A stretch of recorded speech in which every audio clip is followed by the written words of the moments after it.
할렐루야. 안녕하세요. 오늘 설교 원 제목이 사라의 해골입니다. 그런데 이쯤에서 그만해야겠다 생각이 들었습니다. 과하면 또 그렇고, 또 할로윈이 다가오는데 또 누가 해골을 저에게 선물로 주면 어떡합니까? 물론 우리가 할로윈을 섬기는 것은 아니지만 그렇습니다. 오늘 에녹 전도의 헌신 예배인데 제목은 크게 중요하지 않습니다. 그런데 프린세스라고 지었습니다. 오늘의 주인공은 이것이 누구인가? 사라인가? 아브라함인가? 그런데 저는 사라라고 생각을 했습니다. 사라는 아브라함의 아내로 이복 동생입니다. 그런데 사레라는 이름에서 사라로 바뀐 것 여러분들 다 알고 있을 겁니다. 사라의 뜻이 무엇이냐?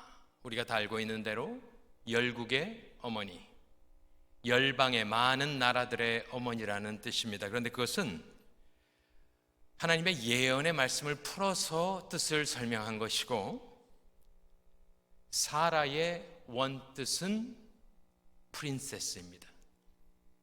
한국말로 굳이 번역을 하면 여주인이고, 그냥 영어 성경을 영어 그 단어로 이렇게 찾아보면 프린세스이고요. 오늘 해족속이 6절에 아브라함을 부를 때에 하나님이 세우신 지도자라고 했습니다. 영어 성경은 그 지도자라는 단어를 다 프린스로 번역을 합니다. 마이티 프린스, 영주 혹은 여주인, 남주인, 치프 이런 뜻입니다.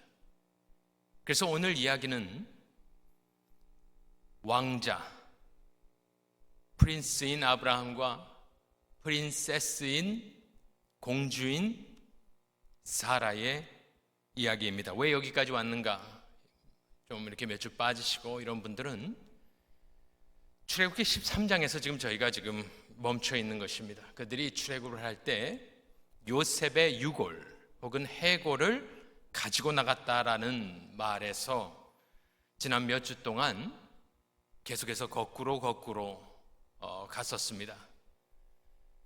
요셉이 해골을 들고 나가라, 자기 해골을 들고 나가라 명령했던 것, 의미를 살펴보았는데 그것이 어디서 나왔는가 보니까 자기 아버지인 야곱이 했던 유언과 똑같은 유언을 했던 걸 여러분들이 기억하실 겁니다. 그래서 요셉의 해골은 야곱의 해골에서 나왔고, 야곱의 해골은 굳이 이렇게 거슬러 올라가서 따져보니까 어디에서 이것이 끝나느냐? 바로 오늘 본문 창세기 23장 사라의 죽음, 굳이 이야기를 하면 사라의 해골, 거기서 끝이 나는 겁니다. 그래서 창세기 23장은 글쎄요, 저도 그냥 읽으면서 지나갔었고 이것에 대해서 큰 의미를 부여하거나 생각해 본 적이 없습니다만은, 거꾸로 출애굽기 13장에서 막 요셉의 해골을 들고 관을 들고 나가는 그 모습을 거꾸로 쭉 따라 올라가 보니까 여기서 끝입니다. 여기가 시작점입니다. 우리가 잘 아는 대로 사라는 성경이 적어놓은 엄청난 미인이었습니다. 창세기 12장 14절을 읽어보면 아브라함이 애굽에 이르렀을 때에 애굽 사람들이 그 여인이 심히 아름다움을 보았다. 아브라함이 나올 때가 75세고 여기저기 찾아보면 이분은 10살이 어립니다. 그래서 이 나이가 우리 현재 나이라고 우리가 생각을 했을 때 창세기 12장에 나오는 사레죠. 사레는 65세입니다. 그런데 애굽에서 난리가 날 정도로 아리따웠다라고 성경이 적어놓습니다. 창세기 20장에 가면 똑같은 일이 반복됩니다. 그랄 왕이 와서 이 여인을 뺏어가려고, 그때 나이는 보통 80에서 90이라 이야기를 합니다. 어쨌든 이 아리따운 열방의 어머니, 프린세스라는 뜻의 이름을 가지고 있던 이 여인, 그녀가 죽었습니다. 오늘 본문은 그녀가 사라가 127세를 살았다, 이것이 그녀가 누린 횟수다 혹은 인생이다, 삶이다라고 이야기를 합니다. 성경 학자들을 이렇게 찾아보니까 그들이 말하는 것은 성경에 여인의 죽는 나이가 나온 여인은 이분밖에 없다라고 이야기를 합니다. 특이한 일입니다.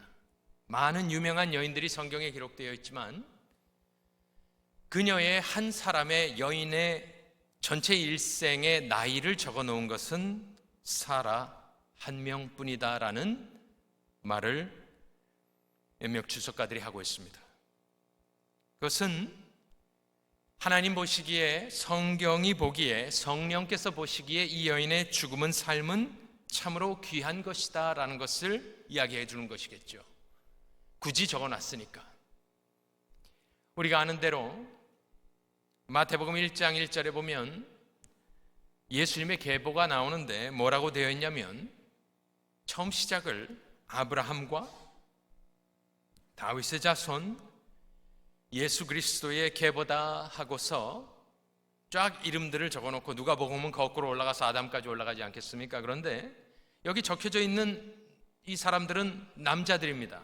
아브라함, 다윗 자손, 그리고 쭉 설명을 하는데, 아브라함부터 시작을 해서 다윗, 예수까지 가는데 가장 중요한 것은 어떤 의미에서는 여인입니다. 여기서.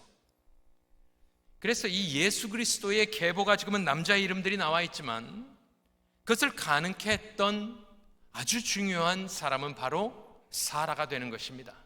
아브라함의 자손이요 다윗의 자손으로 예수 그리스도가 오게끔 인간적으로 설명했을 때 그 계보를 가능케 한 사람, 당연히 아브라함이지만 또 사라가 없으면 이것이 불가능하기 때문에 사라라는 여인은 메시아 계보가 시작된다 해도 과언이 아닐 정도로 아주 성경에서 중요한 여인이고, 오늘 우리가 읽은 창세기 23장에 나오는 그녀의 죽음은 성경이 최대한 그녀를 예우하여서 그녀의 살았던 전체 횟수를 기록하고 있는 것입니다. 그래서 어쨌든 요셉의 해골의 종착역은 거꾸로 올라가 보니까 여기인 것을 깨닫고 이 말씀에서 몇 가지를 좀 보려고 합니다. 제 마음 가운데 다가왔던 구절은 2절입니다. 사라가 가나안 땅 헤브론 곧 기럇 아르바에서 죽음에 아브라함이 들어가서 사라를 위하여 슬퍼하며 애통하다가 3절. 그 다음에 뭐라고 적혀 있느냐? 그 시신 앞에서 일어나 나가서 말하여 이르되 되어 있습니다. 그녀가 죽은 것은 죽은 것이겠습니다. 또 그녀의 오랜 남편 아브라함이 들어가서 슬퍼하며 애통하고 애곡하는 것 또한 당연한 것이겠습니다. 또 울다가 어느 정도 애통하고 애곡하다가 지쳐서 일어날 것 당연한 것일 것입니다. 그런데 3절은 특이하게 그 아브라함이 그 시신 앞에서 일어나서 나가서 말을 하였다라는 쓰지 않아도 될 말을 쓰고 있기 때문에 저는 또 저 앞에서 생각을 좀 하게 되었습니다. 굳이 저런 것을, 하지만 항상 성경은 쓸데없는 말을 적지 않는다. 그리고 그의 지금 무브먼트를, 그의 행동을 적어놨을 때 저것은 도대체 무슨 말이겠는가? 저 말은 많은 사람들이 세상에서 죽어가고 많은 사람들이 애통하고 애곡하고 있지만 저 아브라함이 시신 앞에서 일어났다라는 것은 아무래도 우리 믿는 이들은, 그리스도인들은 시신 앞에서 일어날 수 있는 이유가 딱 하나 있는데 그것은 우리는 부활을 믿는 사람들이라는 것입니다. 세상 사람들도 울다 지치며 일어나지요. 장례를 치르고 life goes on. 그렇죠. 인생은 계속 진행이 됩니다. 그런데 특별히 저기서 저 장면을 적어놨을 때는 하나님께서 무언가 하시고자 싶으신 말이 있는 것입니다. 이런 생각을 해보았습니다. 하나님이 아브라함을 부를 때 어떻게 불렀습니까? 창세기 12장 1절에 보면 여호와, 야훼라는 이름을 쓰며 여호와께서 아브라함에게 이르시되 하였습니다. 아브라함은 처음부터 하나님의 음성을 듣고 순종해서 떠나 이민을 온 사람입니다. 그리고 요셉에 이르기까지 이 모든 그들의 가족사는 하나님의 말씀에 의지하였고, 제가 말씀드린 대로 처음 아브라함, 이삭, 야곱은 어쨌든 하나님의 음성을 듣는 데 익숙했던 사람들이었습니다. 그 뒤에는 솔직히 그런 말씀이 나오지 않습니다. 요셉 때에 나오지 않습니다.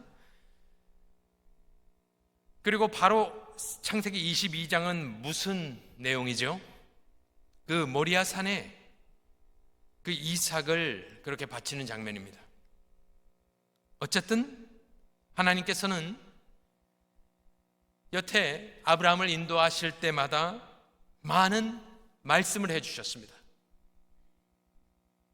그런데 오늘 자기가 사랑하고 뽑은 아브라함이 그 자기의 파트너이자 같은 언약을 받고 이 귀한 계보를 이어가도록 한 열방의 어미인 사라가 죽었을 때 여기에는 하나님의 음성이 나오지 않습니다. 창세기 23장에는 없습니다.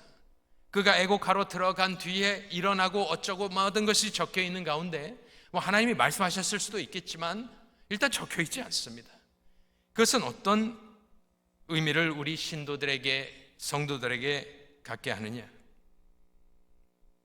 그것은 언약 백성들은 사망 앞에서, 또한 어려움 앞에서 이미 말씀하신, 또한 여태까지 내가 경험한 하나님을 아는 지식으로, 그 말씀을 믿는 믿음으로 그 시신 앞에서 내가 스스로 믿음으로 일어나야 함을 가르쳐주고 있는 것입니다. 우리는 많은 때에 내가 당하는 모든 어려움 가운데 하나님께서 찾아와 주시고 말씀해 주시고 이렇게 세워주시고 맞습니다. 그것이 필요 없다는 말도 아니고 아니야 된다는 말도 아니지만 어쨌든 이 전체 흐름 가운데 제가 느꼈던 것은 참으로 이때에 하나님은 특별히 다른 말씀을 주시지 않는구나. 하지만 아브라함은 그 시신 앞에서 일어났구나. 그리고 나갔구나. 그리고 해쪽석과 보시면 알지만 딜을 합니다. 그것을 통해서 저와 여러분은 이미 하나님의 약속을 받았고 믿는 사람들로서 우리 삶에 다가오는 사라의 죽음과 같은 어렵고 힘든 상황들이 올지라도 때로는 여태 받은 은혜로 내가 알고 있는 하나님을 아는 지식과 그의 선하심을 바탕으로 내가 알고 있는 하나님의 말씀을 의지하여 자리에서 일어나시는 여러분들 되시기를 축원합니다. 이때 아브라함은 하나님이 나를 버렸다고 생각하지도 않았고 하나님 앞에 섭섭하다고 말한 사람도 그런 적도 없습니다. 그저 이제는 일어날 때가 되어서 일어났을 뿐입니다. 예수님도 겟세마네 동산에서 그렇게 기도하시지만 성경에는 하나님이 이랬다 저랬다 말한 적이 특별히 나와 있지 않지 않습니까? 왜 나를 버리시나이까 하지만 거기서 무슨 음성이 적혀 있지 않습니다. 하지만 주님도 당신이 미리 알고 있으셨던 당신의 길을 믿음으로 묵묵히 가신 것과 같이 때로는 울 때가 있지만 웃을 때가 있고 슬퍼할 때가 있지만 춤출 때가 있는 것처럼 저와 여러분은 믿음으로 음성이 안 들려도, 무슨 환상이 안 보여도 내가 믿고 알고 경험한 우리 선하신 하나님, 그 말씀을 의지하여 일어나 믿음으로 승리하시기를 축원합니다. 그렇게 이제 그 프린스인 아브라함이 일어납니다. 그리고 나서 그가 아까 우리 집사님 길게 본문을 읽어주셨는데, 그가 시신 앞에서 일어나 나가서 말하며 했던 일은 너무나도 일상적인, 그냥 매일 있는 비즈니스 딜을 한 것입니다. 얼마나 이것이 자세하게 나와 있는지 처음에는 그냥 읽었습니다만은 가만히 생각해 보니까 이게 거진 4,000년 전의 일입니다. 4,000년. 엄청나게 오래된 이야기지만 우리가 많은 것을, 역사적인 교훈도 배울 수 있습니다. 그때는 돈을 사용했구나, 그냥 물물 교환이 아니었구나, 달았구나. 그리고 무슨 땅을 이미 4,000년 전에도 사람들이 소유하고 사고 팔고 했구나. 이건 역사적으로도 가치가 있는 엄청난 문서입니다. 또 이것을 읽으면서 제 마음 가운데 들었던 생각은 이거는 절대로 지어낼 수 없는 말이다라는 생각을 했습니다. 우리가 홍해 건너는 모습을 보면서 이걸 믿는 사람도 있고 안 믿는 사람도 여러 가지 생각이 있겠지만, 오늘 읽은 창세기 23장은요 이거는 아무리 소설가가 상상을 동원해서 써도 이거는 참으로 쓰기 힘든 일입니다. 성령의 감동으로 역사적인 사실을 기록하였고, 성경에는 그런 역사적인 사실이 다 나와 있는 줄로 여러분들 우리가 믿으면서 나아가야 될 줄로 믿습니다. 제가 이것 좀 길지만 몇 군데를 지금 what's going on인지를 조금 설명하기 위해서 조금 디테일한 것을 보도록 하겠습니다. 그런데 여기서 아브라함이 원하는 것이 무엇인지를 여러분들이 알아야 합니다. 그냥 죽을 매장지 이런 장터를 마련하는 것이 아닙니다. 장지를 마련하는 것이 아닙니다. 아브라함은 사라의 죽음을 핑계로 지금 소유지를 찾고 있습니다. 성경학자들이 다 이야기하는 건 아니지만 여기까지 올 때까지 아브라함이 땅을 산 적은 없었습니다. 샀을 수도 있고 안 샀을 수도 있죠. 모르지요. 어쨌든 성경에 나와 있지 않지만 처음으로 이 떠돌이 하지만 큰 부자가 아브라함이 처음으로 땅을 사는 장면이고, 그것을 지금 니고시에이트하는 장면인데, 여러분들 밀고 당기는 상황 가운데 아브라함이 얼마나 위대한 사역을 지금 감당하고 있는지 한번 생각해 보시길 바랍니다. 4절을 보여주시면은 이 사람은 겸손하게 아브라함이 이야기합니다. 나는 나그네요 거류하는 사람일 뿐이다. 당신들 중에 내가 매장은 어떤 분이 하나의 익스큐즈입니다. 그런데 이 사람이 원하는 거, 아브라함이 원하는 건 뭐냐? 매장할 뭐라고 합니까? 소유지를 달라라는 겁니다. 내 이름으로 내가 소유한 땅을 달라입니다. 주어 내가 나의 죽은 자를 내 앞에서 내어다가 장사하게 하시오. 아주 겸손하게 고개를 숙이면서 이야기를 하지만 땅을 소유하기 원한다. 해족속 앞에서, 이 사람은 이방 사람입니다. 아마 땅을 이방 사람들에게 안 팔았나 봅니다. 6절로 가보니까 그들이 치켜 세웁니다. 이제 그 말을 받고 그들이 니고시에이트 하는 겁니다. 내 주여 들으소서. 아브라함에게 하는 말입니다. 당신은 우리 가운데 있는 마이티 프린스 오브 갓입니다. 위대한 지도자다. 그런데 그들이 내어주고자 하는 것은 무엇이냐? 우리 묘실 중에서 좋은 것을 택해서 당신의 죽은 자를 장사하소서. 우리 중에서 자기 묘실에 당신의 죽은 자 장사함을 금할 자가 없으리이다.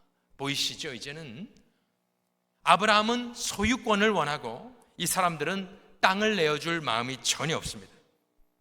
자기 묘실, 다 지금 이게 굴이라 생각을 했을 때 그냥 우리가 소유하고 있는 땅 중에 그 굴 중에 하나를 가져가시오. 그냥 이거를 쓰시오. 이 말입니다. 우리 땅은 절대 내어주지 않겠소. 이 말을 하는 것이죠. 7절에 보니까 아브라함이 일어나 그 땅 주민 해족속을 향하여 어떻게 합니까? 몸을 굽힙니다. 나를 위하여, 그 다음에 나를 위하여 소할의 아들 에브론에게 구하여. 저 말은 무엇이겠습니까? 누구에게 구할 것을 이미 다 생각을 한 것이고 어디 땅을 미리 봐둔 것을 우리가 알 수 있는 거. 9절에 보면은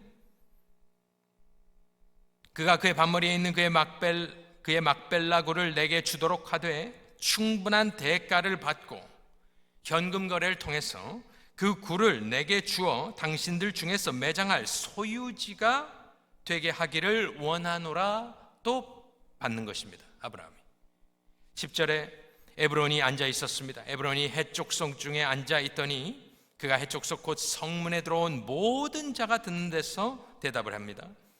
11절에 내 주여 그리 마시고 내 말을 들으소서. 내가 그 밭을 당신에게 드리고 그 속의 굴도 내가 당신에게 드리되 내가 내 동족 앞에서 당신에게 드리오니 당신의 죽은 자를 장사하소서. 12절에 아브라함이 이에 그 땅의 백성 앞에서 몸을 굽히고 얼마나 많이 몸을 숙입니까?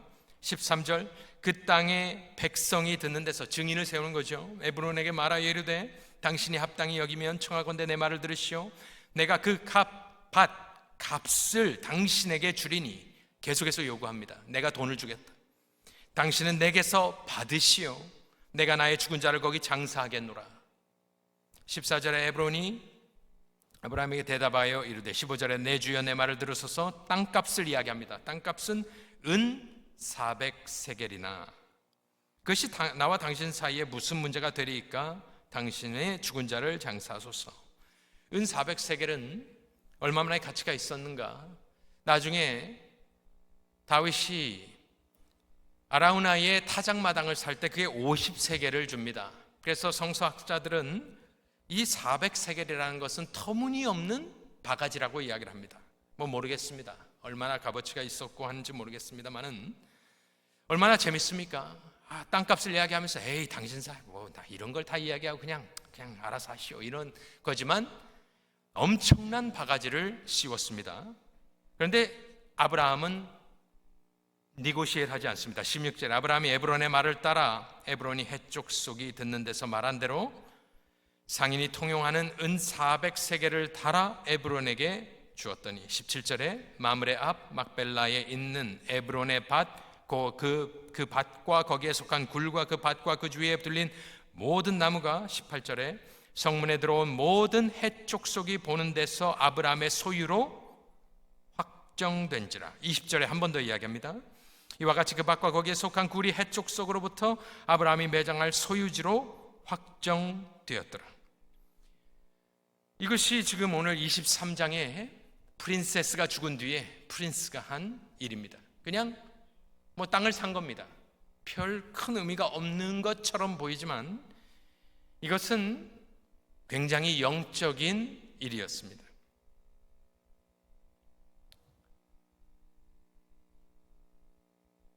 하나님께서 아브라함에게 몇 차례에 걸쳐서 땅과 자손들을 약속하셨었습니다.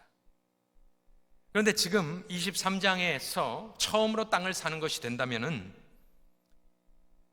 사라가 죽은 마당에 다 나이 들어 이제 사라가 죽은 마당에 지금 아브라함은 약속한 땅도 약속받은 자손도 받지 못한 상황이라는 것을 우리가 알 수가 있습니다. 몇 군데만 보겠습니다. 창세기 13장 14절에 하나님이 뭐라고 이야기하느냐?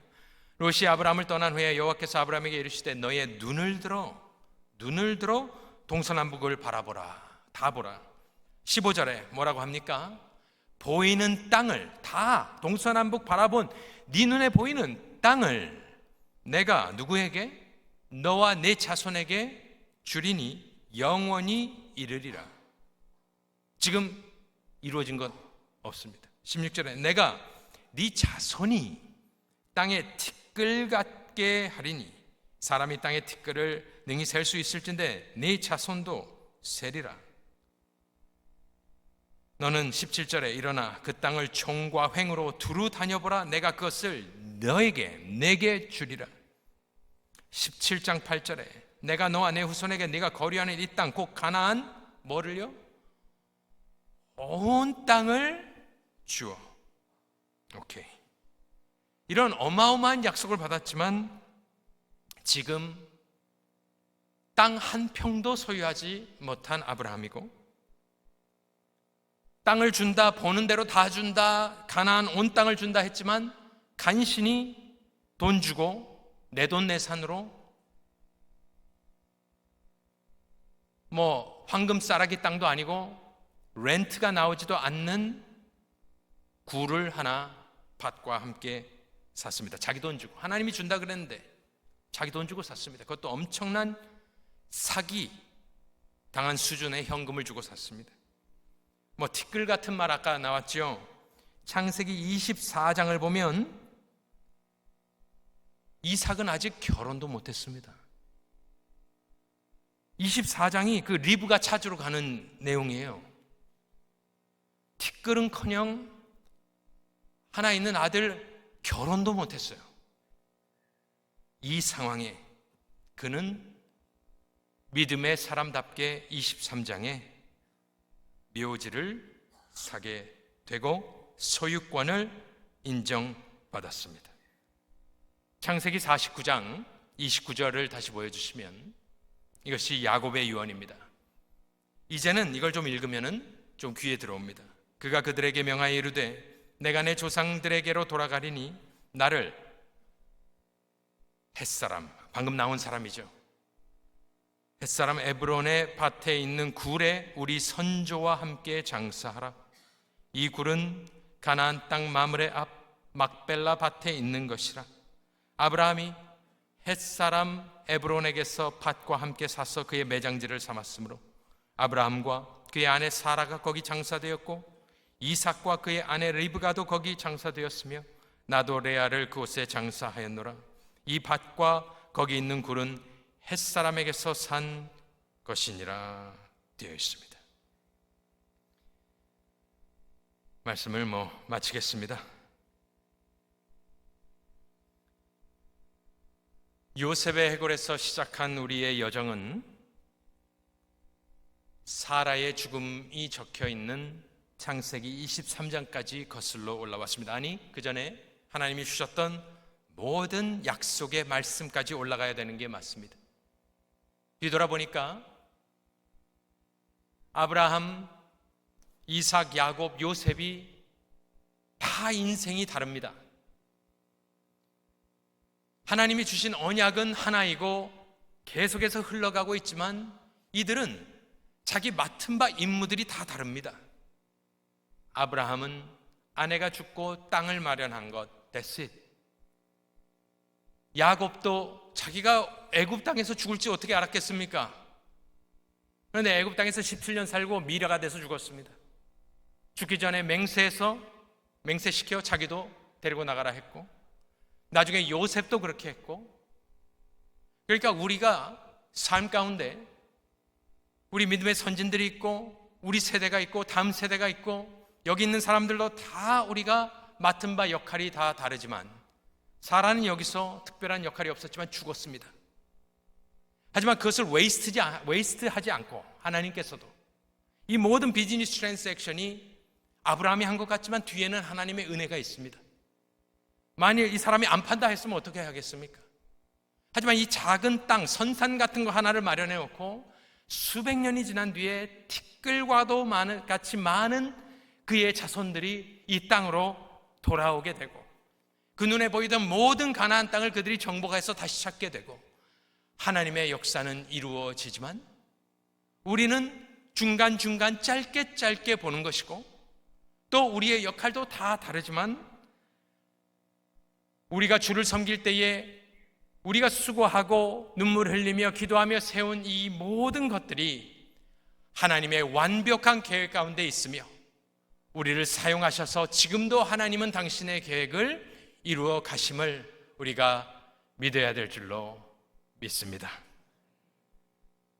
이 모든 사람은 죽어서도 자신들의 후손이 하나님의 약속의 땅으로 돌아오게끔 다 만들지 않았습니까? 다 역할이 있었습니다. 해골, 매장지, 또 일어나서 비즈니스를 하고 저와 여러분도 하나님의 자녀된 자로 또 하나님의 왕자와 공주들로서 우리의 역할들을 통하여 수많은 사람들을 하나님의 땅, 약속의 땅, 예수 그리스도의 천국 복음으로 돌아오게 하여 하늘의 별과 같이 빛나는 그러한 인생을 사시는 저와 여러분들 되시기를 간절히 축원합니다.